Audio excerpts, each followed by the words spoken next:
Imagine floating in the vast emptiness of space, miles above Earth, where silence is the only constant. But what if you suddenly heard a noise, something strange, something metallic that you couldn't explain? This is exactly what happened to NASA astronaut Butch Wilmore while he was aboard the International Space Station. One day, out of nowhere, a bizarre metallic sound echoed through the station.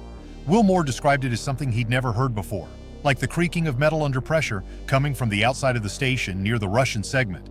Now here's a real clip from that moment. Negative, Butch. We did not hear anything.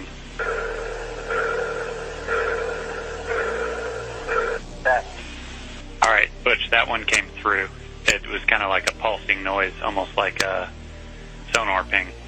The crew tried everything to pinpoint the source of the noise, but no one could figure it out.